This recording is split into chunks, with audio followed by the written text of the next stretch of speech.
प्रभूची स्तुती असो, प्रभूच्या नावाला धन्यवाद देऊया. आपण गेले 2 आठवडे दाविदाने जे लिहिलेले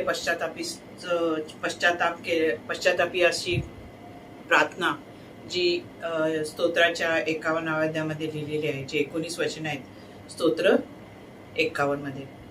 तर त्याचे आपण पहिले 2 भाग बघितले. आपण 19 वचन आहे. पहिल्या भागामध्ये मी 1 ते 5 वचनं घेतली होती. दुसऱ्या भागामध्ये 5 ते 10 घेतले होते. आणि आज आपण पुढं 11 ते 19 वचनं आपण आज घेणार आहोत. आणि हे दाविदाने लिहिलेलं एक स्तोत्र आहे, जे शुद्धतेसाठी प्रार्थना केलेली आहे, किंवा एक क्षमेसाठी एका पश्चातापी अंतःकरणपूर्वक अशी केलेली ही प्रार्थना आहे, जी स्तोत्राची 51 अध्यायामधले जी 19 वचन आहेत ती. आणि हे स्तोत्र दाविदाने लिहिलेलं आहे. आणि जे त्यांनी बतशेबा जिच्याबरोबर त्यांनी समागम केल्यानंतर नाथान संदेष्टानी जेव्हा तो त्याच्याकडे आला, आणि तेव्हा त्यांनी हे स्तोत्र लिहिलेलं आहे. आणि अशी ही त्याची या स्तोत्राची थोडीशी मी पार्श्वभूमी तुम्हाला सांगितलेली आहे. आपण या स्तोत्राच्या 11व्या वचनाकडे आता जाणार आहोत. त्या अगोदर आपण प्रार्थना करूया. स्तुतीस पात्र भयासो की आमच्या प्रभू देव बाप्पा, तुझी उपकार स्तुती करते, तुझ्या नावाला धन्यवाद देते. प्रभू, तू किती महान आणि किती चांगला प्रभू आहेस हे आम्हाला माहिती आहे. प्रभू, रोज आणि रोज देव बाप्पा तू आमच्या सोबत आहेस. रोज आणि रोज तू आमच्या संगती राहतोस, आम्हाला मार्गदर्शन करतोस. मग तुझे उपकार मानते प्रभू. तू आमच्या वचनामध्ये तू आमची वाढ करत आहेस, म्हणून तुझे उपकार मानते प्रभू. आज जे वचन तू आमच्या समोर घेऊन आलेलं आहे देवप्पा, ते आशीर्वादित कर. आणि ते वचन देवप्पा आम्हासाठी आणि इतरांना सर्वांसाठी देवप्पा हे आशीर्वादाचे लाभाचे असं असू दे. आणि आम्हाला त्याप्रमाणे वागण्यास, बोलण्यास, चालण्यास शिकव प्रभू.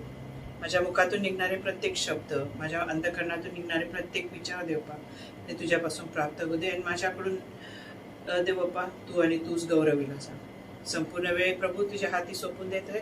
तारणारा प्रभू येशू ख्रिस्ताच्या नावात प्रार्थना करते म्हणे बाप्पा, आमेन. तर आपण आता स्तोत्र संहिताच्या 51व्या अध्यायाच्या 11व्या वचनाकडे आपण आता जाणार आहोत. आणि हे स्तोत्रामध्ये 11व्या वचनामध्ये असं लिहिलंय, मला तुझ्या उपस्थितीपासून दूर ठेवू नकोस आणि तुझा पवित्र आत्मा माझ्यापासून घेऊ नकोस. दाविदाच्या पापामुळे त्याला काय झालेलं आहे, देवाच्या उपस्थितीपासून आणि त्याच्या आत्म्याच्या पूर्णतेपासून वंचित ठेवत असल्याचं पाहतो. आणि ते उलट व्हावं, म्हणजे परत पुनर्स्थापित व्हावं अशी त्याची दाविदाची इच्छा आहे. आणि दाविदाला देवापासून दूर राहण्याची इच्छा नाही आहे. प्रायश्चितावर त्याचा पूर्ण विश्वास आहे. कुणाचा? दाविदाचा. वधस्तंभावर त्याचा पूर्ण विश्वास असल्याचं त्याने इतर अनेक परिच्छेदामध्ये किंवा अनेक स्तोत्रामध्ये त्यांनी ते दाखवलेलं आहे. म्हणून दावीद आत्म्याचा गमावण्याचा तो चिंतित नव्हता. तर दाविदाला देवासोबत सहवासाची चिंता होती. देवबापाचा आत्मा त्याच्या बरोबर होता आणि तो निघून जाईल का काय अशी त्याला भीती वाटत होती, कारण त्याने पाप केलेलं होतं. आणि देवाचा आत्मा जसा शौल राजाबरोबर तात्पुरता स्वरूपात कार्य करत होता किंवा कार्य करण्यासाठी आलेला होता, जेव्हा शौल राजाने गंभीर पाप केलं देवाने त्याचा आशीर्वाद काढून टाकला आणि त्याचे राज्य त्याच्यापासून काढून घेण्यात आले. आणि त्याच्या शौलाच्या पतनामुळे काय झालं, दावीद पुढे आला नाही का, दावीद राजा बनलेला आहे. त्यांनी गंभीर पाप केले आहे हे त्याला माहित होतं आणि त्याला शौलासारखा न्याय नको होता. देवाने शौल राजाप्रमाणे दाविदाला सोडून द्यायचं नव्हतं. दाविदाने राजा म्हणून राज्य करावे अशी देवाबापाची इच्छा होती. आणि जसं शौलामध्ये देवबापाचा आत्मा होता, पण देवबापांनी त्यांनी पाप केल्यामुळे काढून गेला, तो त्याच्यातून निघून गेला. त्याचप्रमाणे दाविदाला देखील तसं वाटत होतं की मी आता हे इतकं वाईट असं पाप केलेलं आहे, एका खून केलेला आहे, एका बरोबर मी एका स्त्री बरोबर व्यभिचार केलेला आहे. आणि हे फार मोठं पाप आहे एका राजाच्या दृष्टिकोनातून, नाही का. जर राजा असा असेल तर प्रजा कशी होणार, म्हणून तो खूप हे झालेला होता की देव माझ्यामधून आत्मा, त्याचा जवळचा जो आत्मा आहे तो तर काढून घेणार नाही, जो देवबापाचा आनंद आहे तो तर काढून घेणार नाही. आणि 1 कोरिन्थीस 9:27 मध्ये असं लिहिलं, मी दुसऱ्यांना शर्यतीसाठी बोलवताना कदाचित मी स्वतः मात्र त्या स्पर्धेसाठी अपात्र ठरेन, म्हणून मी माझ्या शरीराला कष्ट देऊन ताब्यात ठेवतो. जेव्हा आपण जगाच्या मोहामध्ये जातो तेव्हा आपल्या शरीराला कुबलून बुचकून मारून मुटकून ठेवलं पाहिजे की तुम्ही त्या मोहाला न पडता कामा नये, मोहात जाऊ नये. सैतानाचे मोह खूप आहेत नाही का, त्या मोहामध्ये पडू नये यासाठी आपल्या शरीराला तुम्ही काय करा, तुम्ही कष्ट देऊन ते काय करा, ताब्यात ठेवा. आणि ह्यासाठी ह्यासाठी काय म्हणत आहे दावीद की 11 वचनामध्ये, तुझ्या उपस्थितीतून मला दूर ठेवू नकोस आणि तुझा पवित्र आत्मा माझ्यापासून घेऊ नको. आणि हेच तो आज मागत आहे की तो माझ्यामध्ये जो पहिला जो आनंद आहे, जो प्रभू जो देवबाप त्याच्या सोबत होता सुरुवातीपासून, त्याला निवडलेलं होतं राजा म्हणून, तो किती लहान होता नाही का, तेव्हापासून देवबाप त्याच्या सोबत होता. आणि तीच उपस्थिती देवबापाची त्याच्यामधून जाऊ नये, कारण त्यांनी पाप केलेलं होतं आणि तो पवित्र आत्मा त्याच्यामध्ये होता. कारण दाविदाला असं म्हटलेलं आहे की तो देवाच्या अगदी हृदयाच्या अगदी जवळ असा हा मनुष्य दावीद होता. तर त्याला वाटत होतं की हा जर देवबाप माझ्यामधून निघून गेला तर मग कसं, ते नको होतं. म्हणून तो देवबापाकडे पश्चातापी अंतःकरणाने क्षमा मागून तो त्याला विनंती करत आहे, प्रार्थना करत आहे. आणि हे दाविदाला काय होतं, तिची भीती होती की कदाचित जसं शौलामधून पवित्र आत्मा निघून गेला तसं माझ्यामधून तर जाणार नाही ना. स्तोत्रसंहिता 51 आणि 12 वचनामध्ये असं लिहिले, तुझ्या तारणाचा आनंद मला परत दे आणि स्वेच्छेने मला सांभाळ. कारण तारणाचा आनंद जेव्हा आपल्याला होतो तेव्हा आपल्याला ते कसं काय सांगायचं, किंवा तो किती महान असा आनंद आहे ना का आपल्यामध्ये जेव्हा तारणाचा आनंद येतो तेव्हा. दाविदाने पुन्हा त्याला तारायला सांगितलं नाही, पण त्याच्यामध्ये जो आनंद होता तो पुनर्संचयित, पुनर्स्थापित, पुनर्जीवित करायला पाहिजे होता. आणि तो आनंद त्याला पाहिजे होता जसा तो पूर्वीचा होता. त्याची धाडं ठिसूळ झाली होती, त्याच्या पापामुळे तो एकदम असा हे झालेला होता की मी काय करू काय नाही, आता माझ्यामधून हे सगळं गेलेलं आहे, तर मला कसं परत मी सगळं ते परत स्थापित करू, पुनर्संचयित करू. आणि हा आनंद त्याला पुनर्स्थापित किंवा पुनर्संचयित करण्यासाठी त्यांनी विचारलेला आहे.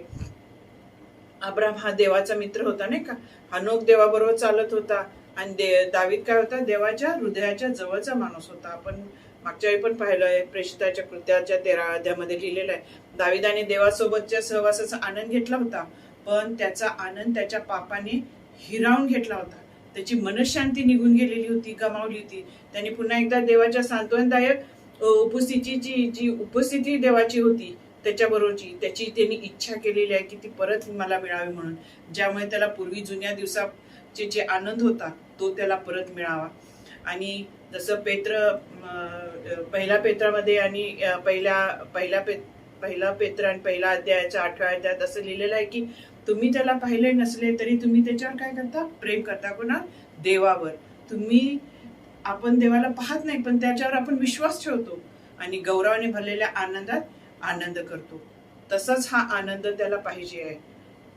आणि कोणाला, दाविदाला. आणि दाविदाला देखील इच्छा होती की त्याचा आत्मा सर्व गोष्टीमध्ये प्रभूचा सन्मान करण्यास तयार होता, पण देवाच्या नियमांचे मनापासून प्रेमाने पालन करण्याची त्याची इच्छा होती.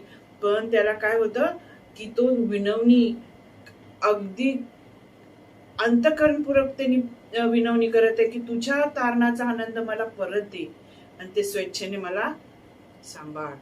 परमेश्वराकडे त्याची विनंती आहे, मला परत तो आनंद दे जो माझ्यामधून निघून गेलेला आहे. तो माझ्यामधून आत्मा तुझा जो आहे तो परत काढून तू घेऊ नकोस. मला तुझ्या तारणाचा आनंद मिळू दे आणि तू मला सांभाळ. ही त्याची काय आहे, विनंती आहे. आणि आपल्या पापांची कबुली देणे आणि पश्चाताप करणं आणि देवाच्या अभिवचनावर विश्वास ठेवणं आणि आपल्या जीवनात सुधारणा हा एक काय, पश्चातापाचा एक भाग आहे. आणि दाविदाला पुन्हा पडण्यापासून वाचवण्याची देवाची काय इच्छा आहे. आणि हेच देवाचं कार्य असावं हे त्याला माहित होतं. आणि इच्छा करणं आणि कार्य करणे तुमच्या ठाई आपल्या सुयोजनेसाठी साधून देणारा तो कोण आहे? देव आहे. आपण वाचू शकतो फिलिपिकराच्या पत्राच्या 2ऱ्या अध्यायात आणि 13 वचनामध्ये लिहिलेलं आहे. आणि प्रभूची सेवा करण्यासाठी दावीद मनाने आणि अंतःकरणाने काय इच्छुक आहे. आणि दाविदाने पाप अत्यंत गांभीर्याने घेतले. त्यांनी जे पाप केलेलं होतं ते, मी पाप केलं, आज मी काहीतरी चूक केली, देवाच्या विरुद्ध केलं, ज्या गोष्टी देवाच्या विरुद्ध आहेत ते सगळे काय आहेत? पाप आहेत. मग ते पाप केल्यानंतर आपण परत जगामध्ये आपल्या रोजच्या रुटीन किंवा रोजच्या कामामध्ये आपण काय होतो? समावून जातो. पण आपल्याला पाप हे काय केलं पाहिजे? गांभीर्याने घेतलं पाहिजे. आणि हेच दाविदाने केलं. दाविदाने आपलं पाप अत्यंत गंभीराने घेतलं. ते पाप अतिशय क्षमा करण्यासारखं नव्हतं, कारण त्यांनी खून केलेला होता आणि एका स्त्रीच्या बरोबर व्यभिचार केला होता. आणि त्यासाठी त्यांनी ते इतकं ते घेतलेलं होतं की माझा बरोबरचा देव आता माझ्यामधून निघून जाईल की काय, पवित्र आत्मा निघून जाईल की काय, परमेश्वराचा आनंद, परमेश्वराचं सानिध्य हे निघून जाईल की काय, ह्यासाठी तो काय केलं होतं? त्यांनी हे पाप जे होतं ते अत्यंत गांभीर्याने घेतलं आणि तो पश्चातापी अंतःकरणाने देवासमोर गेलेला आहे. आणि तो विनवणी आणि प्रार्थना आणि गाराने करत आहे. आणि तो देवावर त्याचा विश्वास ठेवला होता, कारण देव काय आहे? दयाळू आहे, कृपाळू आहे. आणि हाच त्याचा विश्वास होता की तो मला परत माझं पुनर्स्थापित करेल, मला पुनर्संचित तो मला करेल, माझं पुनर्जीवन तो मला परत एकदा तो मला माझं जे पूर्वीचं जीवन होतं देवाबरोबरचं ते मला परत मिळेल. ही त्याला काय होती?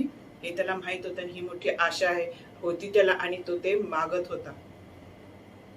पुढे आपण जाऊया स्तोत्र 51 अध्यायाच्या 13व्या वचनामध्ये.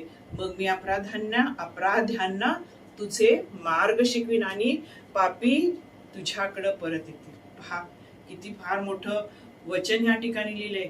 मी अपराध्यांना तुझे मार्ग शिकवीन.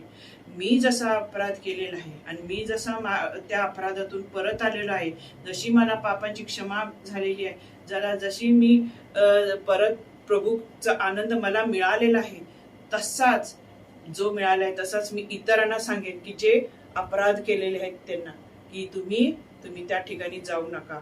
तुम्ही त्यांना मी मार्ग शिकवीन आणि त्यांना परत तुझ्याकडे परत घेऊन येईन. हे मोठं दाविदाने सांगितलेलं आहे की अपराध्यांना तुझे मार्ग शिकवीन आणि पापी लोक जे झालेले आहेत त्यांना मी परत तुझ्याकडे घेऊन येईन. त्यांना पश्चातापी अंतःकरणाने त्यांची पाप क्षमा मागून त्यांना मार्ग दाखवून, बघा मी कसा होतो आणि मी आज परमेश्वराकडे परत आलो, हे इतरांना त्याला दाखवायचं होतं. त्याला पुनर्संचयित करायचं होतं, त्याला परत आणायचं होतं, मागं आणायचं होतं, रिटर्न, जे पूर्वी जसा तो होता तसा. आणि दाविदाला माहित होतं की देव त्याच्या अनुभवाचा उपयोग आपण इतरांवर प्रभाव पाडण्यासाठी करू शकतो. जे पापात पडलेले आहेत त्यांना कसं मागं आणायचं, परमेश्वराकडे कसं त्यांना घेऊन यायचं, हा मोठा त्याच्यामध्ये हेतू होता. आणि दावीद तेच म्हणत होता, मी हे करेन, मला हे जर पापापासून जर मुक्ती मिळाली तर मी अपराध्यांना पण तुझे मार्ग शिकवेन.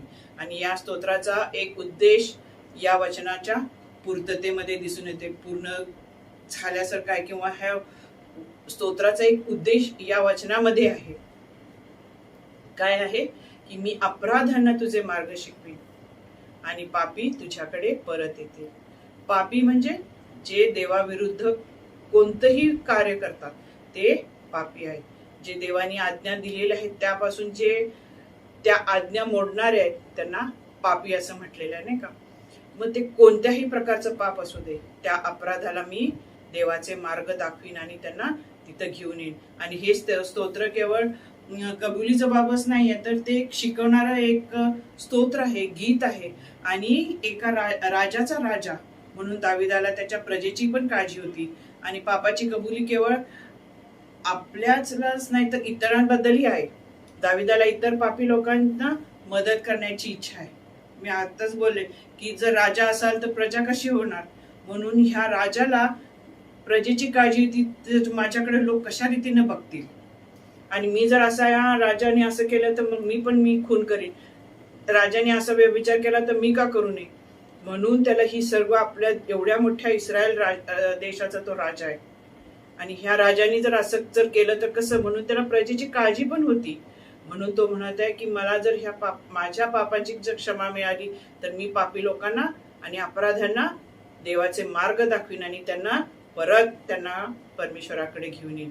आणि दाविदाला समजले की पश्चाताप करण्याबद्दल देवाचे मार्ग त्यांना शिकवले पाहिजेत. आणि ते देवाचं नियोजित माध्यम आहे ज्याद्वारे आत्मा विश्वासणाऱ्याच्या हृदयात कार्य करतो जेव्हा त्यांनी त्याच्या विरुद्ध पाप केलेलं असतं. देवाच्या अद्भुत कृपेने आपल्यामध्ये जीवन झालेला प्रगट शब्द आपली गरज उघड करते आणि आपल्याला प्रायश्चित प्रभूच्या प्रेमळ पायाजवळ आपण येतो. यामुळे दाविदाला समजलं की अशा परिस्थितीत पवित्र आत्मा कसा कार्य करतो आणि हे पाहणे इतरांसाठी पण महत्वाचं आहे. इतरांना देवाच्या प्रेमळ क्षमाशीलतेबद्दल शिकवण्याची गरज आहे. आणि पश्चातापामध्ये काय आहे, नम्रता आहे, मोकळेपणा आहे, कोमलपणा आहे, आत्मा आणि इतरांबद्दल काळजी करणारे काय हृदय, या सर्वांचा काय समावेश आहे. त्याच्यामध्ये या सगळ्या गोष्टीमध्ये जेव्हा आपण क्षमा मागतो, जेव्हा क्षमा शिकण्याची गरज आहे किंवा क्षमेमध्ये काय आहे,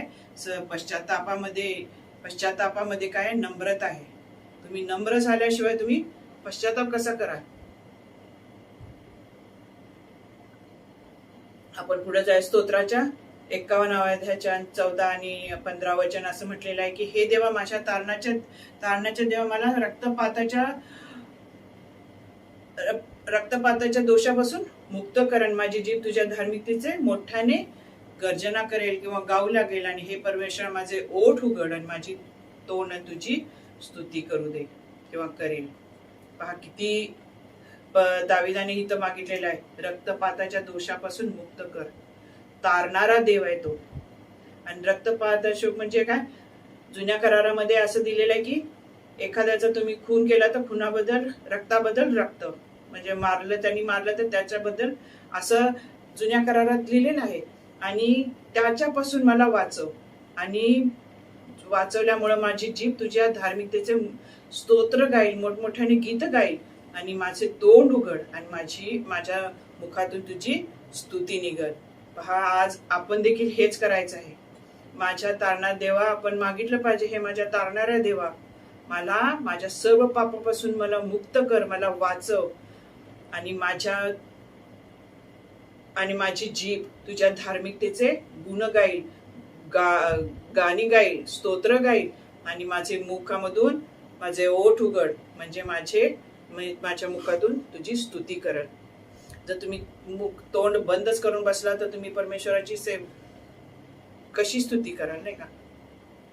तोंड बंद करून मनातल्या मनात आपण प्रार्थना करू शकतो, पण जेव्हा आंतरिक आनंद असतो तेव्हा आपलं मुख उघडलं जातं आणि आपल्या मुखातून काय होती, त्याची स्तुती निघू शकते. आणि ह्यासाठी तो काय म्हणत आहे, मला ह्या रक्तपाताच्या दोषापासून मुक्त कर. रक्तदोष म्हणजेच काय, रक्ताचा अपराध असू शकतोय, कारण रक्तामध्ये काय आहे, जीवन आहे. आणि हे काय, रक्ताबद्दल रक्त असं जुन्या करारात आता सांगितलं मी. आणि त्यासाठी काय आहे, मृत्यूदंडाची ही शिक्षा वापरली जात आहे. जर एखाद्याचा खून केला तर त्याला काय आहे, मृत्यूदंडाची शिक्षा आहे. मग दाविदाने व्यभिचार केला आणि त्या उरिया त्या बच्चेबाच्या नवऱ्याचा देखील खून केला, नाही का. मग ह्या दोन्हीसाठी त्याला काय, मृत्यूदंड ठरला पाहिजे. पण हे मृत्यूदंडाच्या पात्रेचे हे गुन्हे त्यांनी केलेले आहेत. आणि तथापि येथे दाविदाचा प्रभूवर विश्वास पहा आणि त्याला तो सोडवतो आणि त्याला देवाच्या नीतिमत्तेची स्तुती करायची आहे. त्याचं मुख्य कार्य काय, पापी स्वतःला नीतिमान बनवून पापी लोकांना आणि त्याला आणायचं आहे आणि त्यांना नीतिमान बनवायचं आहे. आणि हेच कार्य आहे त्याला करायचं आहे. आणि दाविदाने केवळ त्याचे पाप नव्हे तर त्याची शिक्षाही मान्य केलेली आहे की ह्या जे गुन्हे त्यांनी केलेले त्याच्यासाठी मला शिक्षा देखील झाली पाहिजे. आणि तो ती मान्य करत आहे. आणि नम्रतेने केलेला पश्चाताप हा देवाशी प्रामाणिक असतो, ज्याच्यापासून काहीही लपवले जात नाही. आणि त्यासाठी देवाच्या क्षमेमध्ये काय आहे, अनियंत्रित आनंद, त्यामध्ये अतिशय आनंद आहे. जेव्हा तुमचं अंतःकरण एकदम हलकं होतं. माझी परमेश्वराने मला क्षमा केलेली आहे, माझ्या पापांची क्षमा केलेली आहे, मी पश्चाताप केलेला आहे की ह्या गोष्टी मी ज्या करायला नको त्या केलेल्या आहेत. आणि त्यावेळी काय होतं, देवाच्या क्षमा जेव्हा आपल्याला मिळते तेव्हा अनियंत्रित आनंद असतो आणि तो आपल्याला परमेश्वरच फक्त देऊ शकतो. आणि हीच अपेक्षा दाविदाची देखील होती. ते केवळ माफीमध्येच नव्हते, तर दावीद म्हणतो माझी जीभ मोठ्याने तुझ्या धार्मिकतेचे स्तुती गाणी किंवा स्तोत्रे गाईल. जर क्षमेमध्ये तारण आहे तसं परमेश्वर तसा नीतिमान, परमेश्वर पण नीतिमान आहे नाही का, परमेश्वर नीतिमान आहे, क्षमेमध्ये तारण आहे. त्याचप्रमाणे परिपूर्ण धार्मिकतेमुळे काय होतो, फरक पडतो. दाविदाने अत्यंत आनंदी असण्याची अपेक्षा केली, कारण मुख्यतः देव त्याच्यावर काय होणार आहे, नाराज होणार आहे. पण देव बापाने काय केलेली आहे, त्याला क्षमा केलेली आहे. दाविदाला काय केलेली आहे, क्षमा केलेली आहे. आणि क्षमा ही एक काय अद्भुत गोष्ट आहे. परंतु विश्वाचा सार्वभौम्य देव आपल्यावर नाराज न झाल्याने क्षमा देखील काय होती, समृद्ध होती. आणि ती काय होती, एक त्याला एक वजन येतं त्याला, की आपण विश्वाचा सार्वभौम्य देव आपल्यावर जेव्हा नाराज न झाल्याने आपल्याला क्षमा मिळती, तेव्हा आपल्याला काय होतं, आपण समृद्ध होतो, आपल्यामध्ये एक प्रकारची ताकद येते, आपल्या एक प्रकारचं हे होतं की किती सुंदर गोष्ट आहे ना का क्षमा. जेव्हा आपण पश्चाताप करून आपण क्षमा मागतो परमेश्वराकडे, तेव्हा आपल्याला किती आनंद होतो. क्षमा मिळाली आहे, एक ताकद येते, एक समृद्धपणा येतो. दाविदाला माहित होतं की तो मृत्यूला पात्र आहे, परंतु प्रभूमध्ये आनंद करण्याची अपेक्षा करत आहे. पण प्रभू त्याचे पाप विसरेल अशी दावीद अपेक्षा करत नाहीये. आणि त्याला माहित आहे की देवाविरुद्ध केलेले कोणतेही पाप आणि गुन्हा याचं कर्ज पूर्णपणे दिलेलं आहे.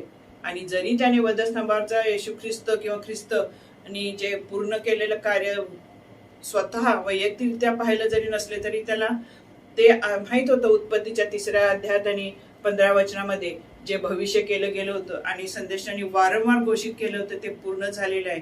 आणि त्याला हीच त्याची आशा आहे की फक्त ख्रिस्तामध्ये त्याला ती आशा आहे. काय आहे, आशा आहे. आपल्याला पण आशा आहे नाही का ख्रिस्तामध्ये. जेव्हा आपण प्रभूकडे जातो, आपण प्रभूच्या चरणी जातो, आपण वधस्तंभाच्या पायथ्याशी जातो, तेव्हा आपल्याला देखील आशा आहे सार्वकालिक जीवनाची, की माझ्या पापांची क्षमा झालेली आहे आणि मी प्रभू बरोबर सदा सार्वकालिक जीवन जगणार आहे. आणि पुढे आपण जाऊया स्तोत्र 51 आणि 16 वचनामध्ये असं लिहिले, कारण तुम्हाला यज्ञात आनंद नाही. कुणाला, देवाला, परमेश्वराला यज्ञात आनंद नाही, किंवा मी ते देईन पण कुमारपणाने तू प्रसन्न होणार नाही. पहा, देवाला आपल्या यज्ञामध्ये काहीही आनंद नाही आहे. आपण यज्ञ म्हणा किंवा जे विधी आहेत हे जगिक गोष्टी आहेत, जे मनुष्याने ठरवलेल्या गोष्टी आहेत ह्या विधी आणि किंवा हे कार्य, आणि ते देवाकडे घेऊन जात नाही. तर काय आहे, ते विधी आणि कार्य ह्या निसर्गाकडे तुम्हाला दाखवतात की ह्या गोष्टी आहेत. जुन्या करारामध्ये कितीतरी कायद्यामध्ये देव बलिदानाने संतुष्ट नाही, पण दाविदाला हे समजले की जुन्या करारामध्ये केवळ ह्या सगळ्या बाह्य गोष्टी आहेत आणि त्याच्यामध्ये त्यागामध्ये करण्यामध्ये पण बरंच काही आहे. याचाच अर्थ असा होतो की त्यांनी त्याच्यापैकी प्रत्येकाला पूर्ण करण्याकडे लक्ष वेधलं. कुणाकडं, प्रभूकडं. प्रत्येकाने पूर्ण काय झालेलं आहे, पूर्ण झालेलं आहे. आणि ते कशामध्ये आहे, प्रभूमध्ये. आणि कुणी त्याग केलेला आहे, येशू ख्रिस्तांनी आपल्यासाठी वधस्तंभावर आपलं जीवन दिलेलं आहे नाही का. आणि ते कुणासाठी दिले, आम्हा पाप्यांसाठी त्यांनी आपलं बलिदान दिलेलं आहे. तर ते काय आहे, देवाला जगिक जे बलिदान आहे, ज्या गाय, वासरू, कोकरे ह्यांचं बलिदान, ह्यांनी तो काय संतुष्ट नाही आहे. तर देवाने एकच बलिदान, आपलं एकुलता एक पुत्राचं बलिदान आपल्या पापी लोकांसाठी दिलेलं आहे. आणि हा विधी म्हणा, हे कार्यधर्म काय असतात, हे मध्ये देवाला आनंद नसतो. कारण ते सगळं काय, हे सगळं सृष्टीकडं बोट दाखवले जातात. हे कार्य निर्मात्याकडे नाही. कारण सैतान एकदम धूर्त आहे. जरी काही लोक ख्रिस्ताकडे आल्यानंतर पुन्हा एकदा आपल्या पापामध्ये पडतात, आपण आपल्या प्रार्थनेत मग आपण काय केलं पाहिजे, आपण आपल्या प्रार्थनेमध्ये, प्रभुभोजनामध्ये यामध्ये स्वतःला अडकून ठेवायला पाहिजे. प्रार्थनेमध्ये जास्त करून की सैतान आपल्याला मोहामध्ये पाडू शकणार नाही. जितकं आपण प्रार्थनेच्या बाहेर जाऊ, जितकं आपण बाहेरच्या गोष्टीकडे लक्ष देऊ, तितकं सैतान आपल्यावर काबू करू शकतो. एखादी व्यक्ती एखाद्या प्राण्याला मारून देवाला प्रभावित करू शकतो का? नाही. ही एक आपल्या एक हृदयाची गोष्ट पण आहे की त्याला आपल्या हृदयाची देवाला काय काळजी आहे. आणि आपण हे लक्षात घेतलं पाहिजे की जुन्या करारात यज्ञ प्रत्यक्षात पाप काढून टाकत नव्हतं, पण पापी जे आहे त्यांच्याकडे बोट दाखवत होतं की ह्याने पाप केलेला आहे म्हणून त्याच्यासाठी हे केलेलं आहे, हा यज्ञ केलेला आहे. म्हणून आपण पण लक्षात घेतलं पाहिजे की जगी गोष्टीच्या विधीमध्ये काहीही देवाला संतोष नाही. त्यांनी देवाच्या कराराच्या वचनाचं प्रतिनिधित्व केलं. कुणी ज्या जुन्या करारात ज्या गोष्टी झाल्या ना, पापासाठी एक कोकरू मारा, पण कुणाच्यासाठी केलं तर लोक त्याच्याकडे अरे त्यांनी पाप केलं नाही का, तर त्याच्यासाठी हे कोकरू आहे. अंतिम यज्ञ फक्त एकदा झाला, जे जगाच्या स्थापनेपूर्वी मारलेला कोकरा. केवळ कृपेने आणि देवाने वधस्तंभावर जे भविष्यातलं कार्य, जे जुन्या करारातलं कार्य होतं, जो भविष्य होतं, ते नवीन करारात येशू ख्रिस्ताद्वारे काय झालेलं आहे, पूर्ण झालेलं आहे. आणि आज आपण त्याच्यावर विश्वास ठेवत आहोत. इस्रायलमध्ये अनेकांसाठी त्यांची यज्ञ पद्धती एक कार्य बनली आहे. नम्र पश्चाताप करणाऱ्या अंतकरणाचा नाही आहे. हे विधी त्यांचे आहेत, ते त्याचं कार्य बनलेलं आहे. पण त्यामध्ये काय आहे, नम्रता नाही आहे, पश्चाताप नाही, फक्त करायचं म्हणून करायचं आहे. जर मुक्ती न मिळालेल्या व्यक्तीने बलिदान आणले तर ते देवाच्या कृपेच्या तरतुदीला काय होतं, नकार देतो. मनुष्य कर्मकांडाने स्वतःला काय करतो, वाचू शकत नाही. अशा प्रकारच्या उपासनेचा देव काय करतो, निषेध करतो आणि त्याला त्याच्यामध्ये काय आहे, आनंद वाटत नाही. स्तोत्र 51 आणि 17 मध्ये असं लिहिले, देवाचे यज्ञ तुटलेले भग्न आणि अनुतप्त आत्मा आहे. हे देवा तुटलेले आणि भग्न हृदय तू तुच्छ मानणार नाहीस. आपलं अंतकरण जे आपण अगदी कळवळून जेव्हा आपण प्रभूच्या पायाशी जातो, तेव्हा आपलं अंतकरण प्रभूच्या पायाशी ठेवतो, तेव्हा ते अंतकरण आपलं तुच्छ मानत नाही. तो आपला तुटलेला आत्मा जेव्हा प्रभूच्या पायाशी ठेवतो, तेव्हा तो काय करतो, तो तुच्छ मानणार नाही, तर त्याचा तो पापी लोकांचा तो स्वीकार करतो. दाविदाला माहित आहे की देव त्याची विनंती ऐकण्यास चुकणार नाही. आणि स्तोत्र 32 मधले या प्रार्थनेच्या उत्तरार्थ देवाने दाविदाला उत्तर दिलेलं पण देखील आपण पाहतो. आपण वाचू शकतो स्तोत्र 32. आणि देव हृदयाकडे पाहतो, तुमचं हृदय कसं आहे, त्याच्यामध्ये किती हृदय आपलं सर्व कपटी गोष्टींनी भरलेलं आहे नाही का. पण जेव्हा आपण पश्चातापी अंतकरण प्रभूकडे सादर करतो, तेव्हा आपल्या अंतकरणातल्या सगळ्या गोष्टी आपण काढून टाकतो, घाणेरड्या गोष्टी, आणि आपण प्रभूला स्वीकारतो आपल्या अंतकरणात. आणि त्याच जेव्हा ते हृदय, जेव्हा आपलं पश्चातापी हृदय, आपलं तुटलेलं हृदय जेव्हा आपण पाहतो, देव पाहतो, तेव्हा काय होतो, तो देवबाप त्याचा स्वीकार करतो. पश्चाताप हृदय हीच देवाची मागणी आहे, पश्चातापी हृदय. आणि त्या असं लिहिलं की कॉन्ट्राईट हार्ट, किंवा त्याचा अर्थ ठेचलेलं हृदय, किंवा एकदम ते हृदय देवासमोर काय झालं पाहिजे, चिरडलं पाहिजे की देव बापा ह्या हृदयाचा तू ताबा घे. जगण्याआधी आपण मरावे. एखाद्याच्या विवेकावर आपल्या आत्म्याचा भार ठेचून टाकतो परत आणि सुधारतो, कारण देवाच्या पश्चातापाचा फळ काय आहे, पापांची क्षमा आहे. आपल्याला तेव्हाच देवबाप आपल्याला काय करणार आहे, पापांची क्षमा करणार आहे. आपण पुढे जा, 51 स्तोत्र 51, 18 आणि 19 वचन असं म्हटलेलं आहे की हे शेवटचे 2 वचन आहेत, आपण वाचणार आहोत. हे देवा तू प्रसन्न होऊन सियोनाचे हित कर आणि यरुशलेमेच्या भिंती पुन्हा बांध. तेव्हा न्यायीपणाचे यज्ञ होमार्पणे आणि सकल होमार्पणे तुला आवडतील. तेव्हा तुझ्या वेदीवर बैल अर्पले जातील. आपल्याला माहिती आहे सियोन कुठं आहे ना. इस्रायलमध्ये हे सियोन एक डोंगर आहे, किंवा एक टेकडी सारखं, किंवा एक असा भाग आहे. आणि यरुशलेमाच्या भिंती पुन्हा बांध. आपण नेहम्यामध्ये पाहिलेलं आहे, त्यांनी ते यरुशलेमाचे कोट पुन्हा बांधून काढलेले आहेत. तेव्हा न्यायपणाचे यज्ञ, होमार्पण, सकल होमार्पण तुला आवडतील आणि तुझ्या वेदीवर बैल अर्पले जातील. आणि दाविदाला माहिती की त्याच्या पापाचे अनेक परिणाम आहेत, ज्यामध्ये इस्रायल राष्ट्राचाही समावेश आहे. आणि ही राष्ट्रीय पुनर्स्थापनेसाठी दाविदाची काय होती? प्रार्थना होती, राष्ट्राचं पुनर्स्थापन करण्यासाठी. सियोन हे यरुशलेममधले आता सांगितले की ते एक उंच टेकडीसारखा किंवा डोंगर आहे. याच ठिकाणी दाविदाचा मुलगा शल्मोन याने मंदिर बांधलेलं आहे, नाही का. देवाचे मंदिर हे खरे यज्ञाचं ठिकाण असावे अशी दाविदाची इच्छा होती.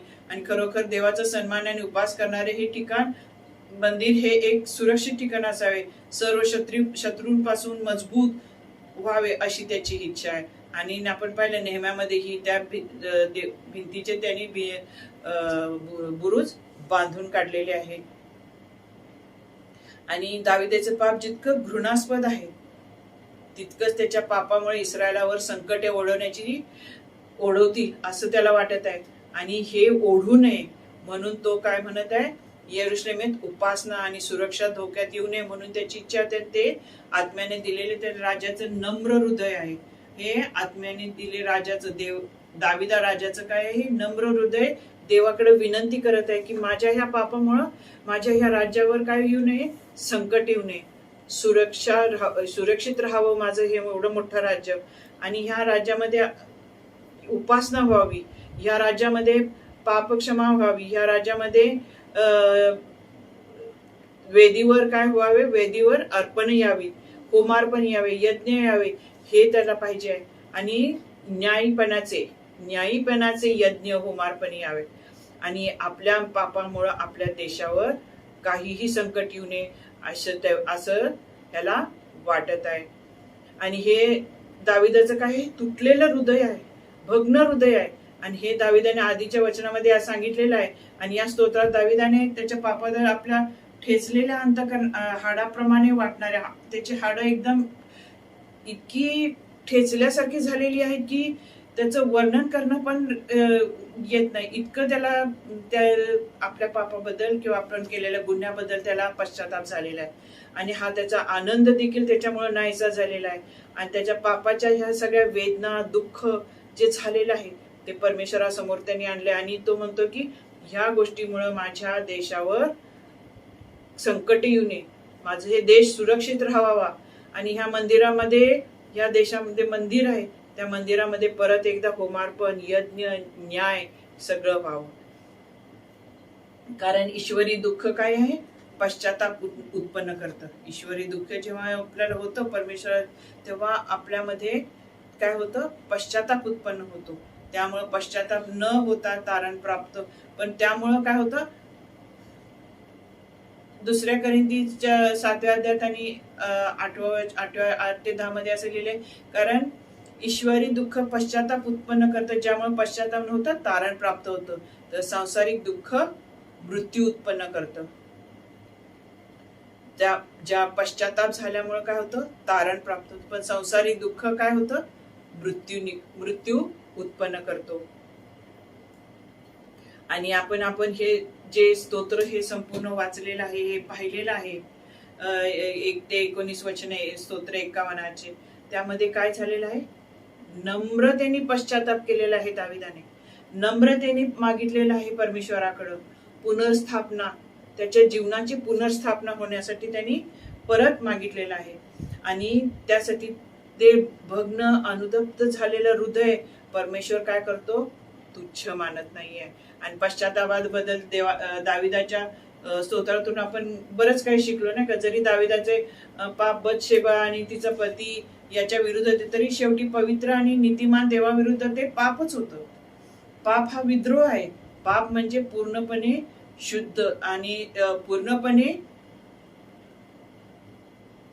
जो सार्वभौम देव आहे त्याच्या विरुद्ध आहे, जो आपला परमेश्वर आहे त्याच्या विरुद्ध आहे. पाप कोणतंही असू दे, पूर्णपणे 100% हे काय आहे? देवाच्या विरुद्ध आहे. ज्याच्यासाठी आपण त्या परमेश्वराचे सतत ऋणी राहिले पाहिजे की मी पाप केलं आणि मी पापामुळे मी नम्रतेने पश्चाताप मागितलेला आहे. परमेश्वर आपल्याला क्षमा करायला तो तयार आहे. ज्याने आपल्याला स्वतःचं जीवन दिलेलं आहे, ज्यांनी आपल्याला नाकामध्ये श्वास दिलेला आहे, आपल्याला ह्या पृथ्वीवर जिवंत ठेवलेलं आहे, त्याचं आपण कृतज्ञ राहिलं पाहिजे. आणि तुम्हाला आणि मला देवाच्या स्थिर प्रेमावर आणि दैवावर विश्वास ठेवायचा आहे. आणि त्याची गरज पण आहे की विश्वास ठेवायचा आहे. जेव्हा आपण पाप करतो तेव्हा आपल्याला स्थिर प्रेमावर, कुणाच्या? देवाच्या स्थिर प्रेमावर आणि देवावर नम्रपणे अवलंबून राहायचं आहे आणि आपण त्याच्याकडे वळलं पाहिजे. हे संपूर्ण पवित्र शास्त्रामध्ये आढळणारे देवाचं वैशिष्ट्य आहे, जे परमेश्वराने सुरुवातीला मोशेला देखील घोषित केलेलं आहे. परमेश्वर त्याच्या समोरून गेला आणि घोषणा केली, परमेश्वर दयाळू कृपाळू देव, क्रोधाला आणि मंद आणि अविचलित प्रीती आणि विश्वासपणाने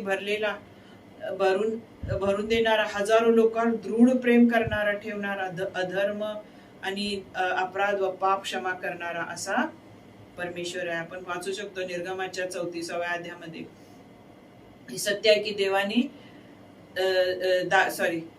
दाविदाने क्षमा मागितली तेव्हा त्यांनी परमेश्वराकडे धाव मागली. त्यांनी पश्चातापी अंतकरणाने परमेश्वराकडे धाव केलेली आहे. तारणहार आणि क्षमा केवळ देवाकडूनच आहे. आपण क्षमा मागण्यासाठी देवाशिवाय कुठेही वळू शकत नाही. तो एकटाच आपल्याला आपल्या पापापासून शुद्ध करू शकतो आणि त्याचे तारण केवळ येशू ख्रिस्तावरील विश्वासानेच मिळते.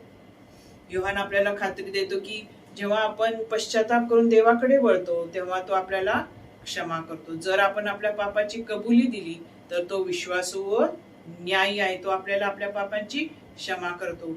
आपल्याला सर्व अनितीपासून तो शुद्ध करतो. सर्व, एकच नाही तर सर्व अनितीपासून तो आपल्याला शुद्ध करतो. आपल्या पापामुळे अडथळा निर्माण होतो. आपल्या परमेश्वराने आणि आपल्यामध्ये काय होतो? पापामुळे अडथळा निर्माण होतो. मग सर्व पाप आपल्याला आणि देवामध्ये अडथळा निर्माण करतात. आणि येशू त्याच्या परिपूर्ण जीवनाद्वारे, त्याच्या मृत्यूद्वारे आणि विजयी पुनरुत्थानाद्वारे ती जी भिंत आहे, जी आपल्यामध्ये आणि परमेश्वराच्या मध्ये, देवामध्ये, ती भिंत त्यांनी काढून टाकलेली आहे, पाडलेली आहे. आणि आपल्या पापाला त्यांनी काय केलेलं आहे? आपले पाप त्याच्या रक्ताने धुतलेले आहेत. कुणाच्या? येशू ख्रिस्ताच्या. आणि आपल्याला शुद्ध केलेले आहे आणि आपण देवाच्या सानिध्यात येण्याजोगे त्यांनी आपल्याला बनवलेलं आहे. ख्रिस्ताने वधस्तंभावर आपल्या सर्व पापाचे भार उचलून आपल्यासाठी शुद्धीकरण पूर्ण केलेलं आहे. आम्हाला नवीन बनवलेलं आहे. काय केलेलं आहे? आपल्याला नवीन मनुष्य बनवलेला आहे. म्हणून जो कोणी ख्रिस्तामध्ये असेल तर तो एक नवीन निर्मिती आहे. जुने ते होऊन गेले, पहा सर्व नवीन झालेले आहे. पहा देवाने दाविदाला देखील पुनर्संचित केलेलं आहे. त्याला देखील क्षमा मिळालेली आहे, कारण त्यांनी पश्चाताप केला, त्यांनी पाप क्षमा मागितलेली आहे. आज आपण देखील काय केली पाहिजे? देवाकडं क्षमेची विनंती करायची आहे. क्षमा मागण्यासाठी आपण त्याच्या पायाशी गेलं पाहिजे. आणि देव आपली तुटलेली जी भग्न अनुतप्त हृदय आहेत, पश्चातापी झालेली हृदय आहेत, आणि तो स्वीकारायला तयार आहे. तर आजच आपण काय करूया? पश्चाताप करूया. कारण येशू ख्रिस्ताने आपल्या सुवार्तेची सुरुवात हेच केली की पश्चाताप करा, कारण स्वर्गाचे राज्य जवळ आलेले आहे. धन्यवाद.